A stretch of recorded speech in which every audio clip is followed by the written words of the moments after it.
Monsieur Gilbert Abergel, président du comité Laïcité République.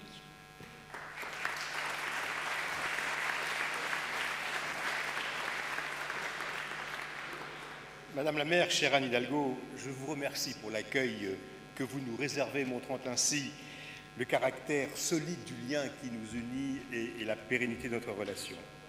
Chacun sait que l'écrin républicain dans lequel vous nous recevez participe à l'éclat de cet événement annuel, point d'orgue de l'action du comité Laïcité République. Madame la maire, Monsieur le Président, cher François Hollande, merci de nous accorder ce moment.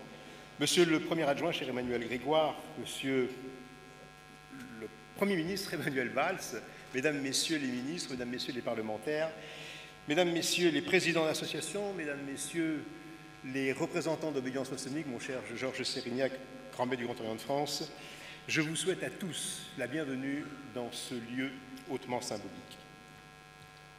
Nous aimons ce moment. Nous aimons cette rencontre annuelle qui nous permet de distinguer des personnalités qui, par leur action en faveur de la laïcité, à l'intérieur et à l'extérieur de nos frontières, nous donnent de l'espoir.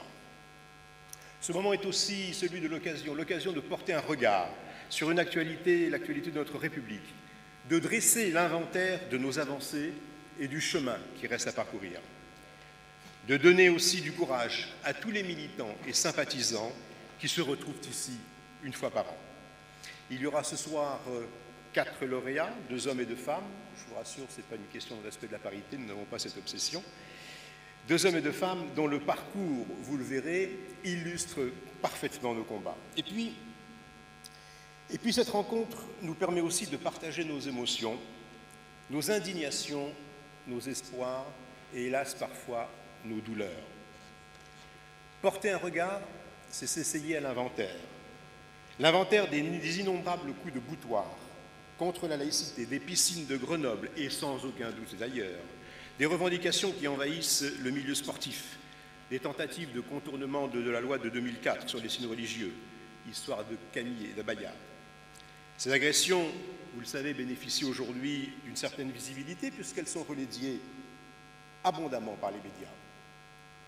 Mais contrairement à ces coups de boutoir, il en est d'autres. Il en est d'autres qui ne font pas l'actualité et qui sont le quotidien de militantes et de militants que nous ne pourrons pas tous citer ce soir, mais qui combattent jour après jour dans des environnements souvent hostiles, parfois agressifs, souvent meurtriers, pour que survivent nos valeurs et que cesse ce grignotage incessant de nos territoires, de nos écoles, de nos institutions.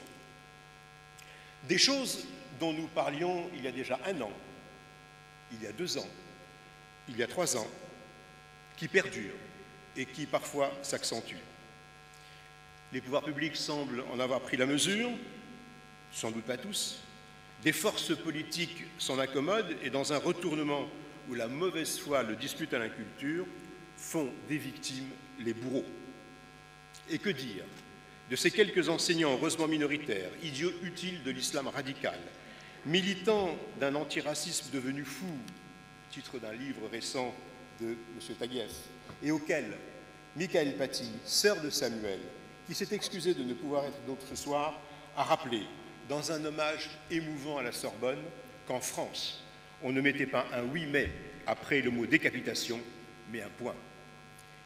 Et dire que ces enseignants-là ont la charge de la formation d'une jeunesse parfois déboussolée, qui nous regarde souvent avec étonnement, voire agressivité, révélant ainsi l'urgence d'une mobilisation autour de notre appareil éducatif.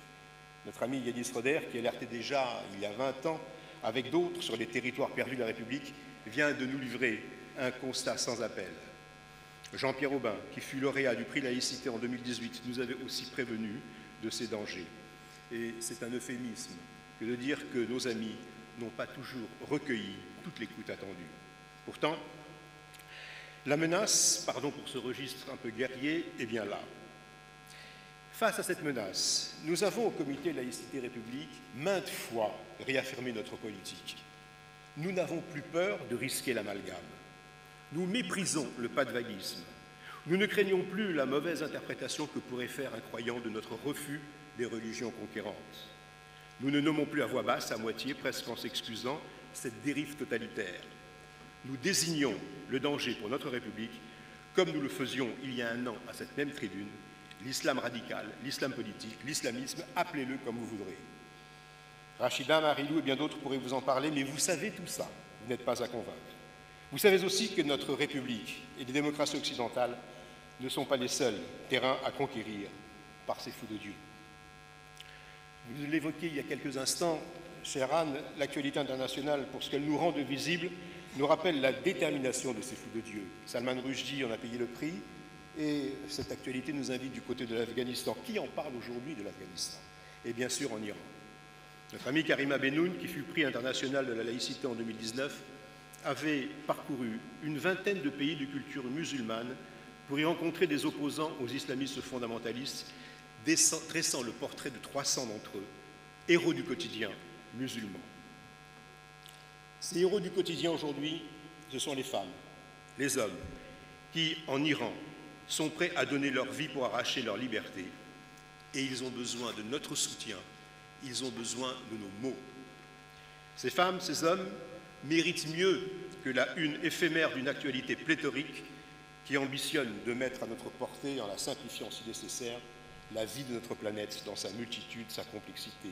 Songez qu'en quelques jours, la révolte iranienne et son lot d'assassinats sont passés de la première à la 4e place de la hiérarchie médiatique, dépassés par les méga-bassines de Sainte-Soline ou encore la voiture endommagée de M. Jadot. Et aujourd'hui, plus un seul mot. Les dictatures, nous le savons, ont toujours pour alliés fidèles l'indifférence des nations. Ces femmes, ces hommes qui se battent en Iran nous envoient un double message.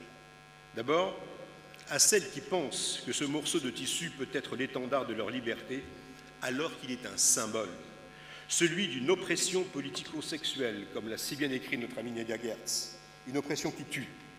Mais il y a un second message qui nous est adressé par ces hommes et ces femmes qui se battent. Ce second message, il s'adresse à ceux qui, militants, laïcs, convaincus, seraient tentés par le renoncement. C'est foutu d'ici, l'on a trop attendu, ces territoires perdus le sont à jamais, faisons avec. À cela, les Iraniennes et les Iraniens qui se mobilisent pour mettre à bas cette dictature démontrent qu'aucun combat n'est perdu d'avance et que si ceux qui vivent depuis 40 ans sous le joug d'une théocratie meurtrière peuvent se révolter, alors une république fière de son histoire et de ses idéaux ne peut en aucun cas se résigner. Notre ami Iran tout à l'heure parlera en leur nom.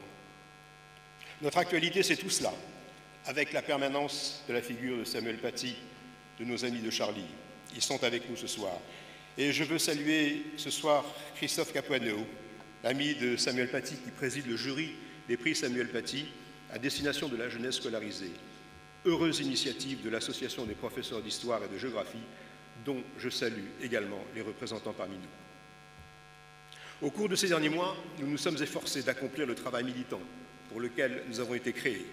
Un travail d'interpellation, un travail pédagogique, une veille permanente. Et parce que, au Comité de laïcité et République, nous considérons que l'argumentation raisonnée vaut mieux que ces tweets acides et vengeurs qui substituent trop souvent l'injure et l'invective à l'argumentation, nous faisons un usage modéré des réseaux sociaux, leur conférant le simple statut de support d'information et de révélateur des troubles que traverse notre République. Nous y sommes pour autant des spectateurs attentifs. Au cours de ces derniers mois, nous avons organisé des colloques, sport et laïcité à Paris, accueillis par la mairie, radicalisation à l'hôpital à Pau avec notre ami Patrick Pelou, sur les mouvances identitaires, sur la défense du droit des femmes à Nantes, sur le blasphème à Marseille, sur les nouveaux enjeux de la laïcité à Avignon, à Genève et bien d'autres initiatives menées par nos CLR en région. Nous avons aussi participé au fameux colloque organisé en début d'année par le Collège de philosophie de la Sorbonne, un colloque dont le thème se voulait constructif, mettant en pièces toutes les croyances wokistes et théories de l'annulation. Il nous a valu les invectives de la mouvance décoloniale et l'injure suprême d'alliés objectifs de l'extrême droite. Y participaient Catherine Kingsler, Dominique Schnapper et bien d'autres dont les convictions humanistes sont incontestables et incarnées. Trouvez-moi quand même des fascistes un peu plus crédibles. Ayant découvert la souplesse des webinaires, nous en avons organisé plusieurs dans le cadre des jeudis du CLR sur l'universalisme, sur la fin de vie, sur l'école et bientôt avec Patrick sur le rapport qu'il a remis au ministre de la Santé sur la pénétration de l'islam radical en milieu hospitalier.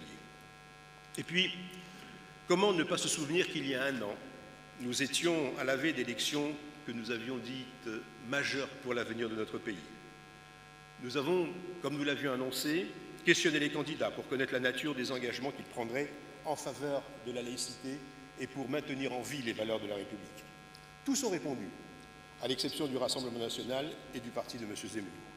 Nous avons obtenu des réponses argumentées, fruits d'une réflexion tout à fait sincère et authentique qui nous laissait espérer que ces thèmes seraient au cœur des débats à venir. Vous connaissez la suite, l'entrée en nombre de l'extrême droite. Je sais que je risque une action en justice en parlant d'extrême droite. Une gauche dominée par une tendance radicale, un parti présidentiel dépourvu des moyens de gouverner sereinement. Et pendant ce temps, à Bagnolet, en espace de 10 ans, l'entrisme islamo-décolonial a fait son nid. À Saint-Denis, une mosquée s'installe en bas d'un immeuble. Une femme non voilée se fait cracher dessus et une brasserie de la ville cesse soudain de servir de l'alcool. L'offensive se poursuit, nos institutions sont fragilisées. La voie de notre action future est donc dictée par l'actualité. L'école, la poursuite de notre travail de veille et d'alerte, notamment en ce qui concerne l'entrisme de l'islamisme dans le milieu sportif. Notre solidarité avec toutes les victimes des fondamentalistes, aujourd'hui c'est l'Iran, mais il y en a bien d'autres. Et puis bien sûr, la fin de vie. À cet égard, je voudrais effectivement relayer la parole de notre ami Anne Hidalgo. On nous a fait croire que de toute façon, le mouvement était inéluctable. Et aujourd'hui, on voit se réveiller les forces les plus réactionnaires, montrant que, en fait, le travail sera bien plus difficile et qu'il nous faudra réagir et tenir sur cette ligne. Nous le ferons, nous continuerons, comme nous avons commencé à le faire avec notre ami Olivier Falorni. Je l'évoquais à l'instant, nous avons été reçus au ministère de l'Éducation nationale et nous avons fait part de nos préoccupations quant au devenir de l'école, dont chacun sait quelle est l'institution matrice de nos valeurs républicaines. Nous y avons été écoutés, l'avenir nous dira si nous avons été entendus. Réinstituer l'école de la République, comme nous le proposons, ne sera pas une mince affaire. Nous avons perdu du temps, trop de temps, et cette reconstruction devra mobiliser tous les républicains qui devront renoncer aux bénéfices éphémères qu'ils espéreront tirer d'une réforme qui portera leur nom, pour se consacrer à une véritable réforme de fond. La question de la fin de vie, inscrite dans l'agenda politique par le Président, nous permettra de poursuivre, je vous le disais, notre action entamée il y a quelque temps. Ce sera pour nous l'occasion d'un partenariat avec nos amis de l'Union, avec de l'UFAL, l'Union des familles laïques. Et n'oublions pas que bientôt se dérouleront les journées laïques de Ferney-Voltaire. Et puis, l'actualité nous offrira, soyons-en sûrs, de multiples occasions de parler et d'agir en affirmant notre attachement à ces valeurs qui nous sont chères. Nous sommes nombreux ce soir. Quelques invités, fidèles de ce rendez-vous annuel, m'ont demandé de les excuser. Richard Malka, Catherine Kingsler, Gilles Clavreul, Jean-Pierre Changeux, appelés sur d'autres chantiers, ne sont pas des nôtres. Elisabeth Badinter non plus. Elisabeth Badinter, à qui je veux témoigner notre reconnaissance. Elisabeth Badinter, que nous comptons parmi nos amis les plus fidèles, a subi, il y a quelques semaines, des critiques injustifiées, parce qu'elle a rappelé que les mots avaient un sens, qu'ils étaient porteurs d'une histoire, en l'occurrence une histoire tragique, et qu'il fallait prendre garde à ne pas les banaliser. Mes amis, maintenant nous allons remettre les prix de la laïcité. Pour présider ce jury, nous avons sollicité notre ami Patrick Leloup, qui n'a pas hésité un seul instant à répondre oui. Il avait probablement quelques raisons de le faire. Je vais donc lui laisser maintenant la parole pour qu'il nous parle donc de ce jury.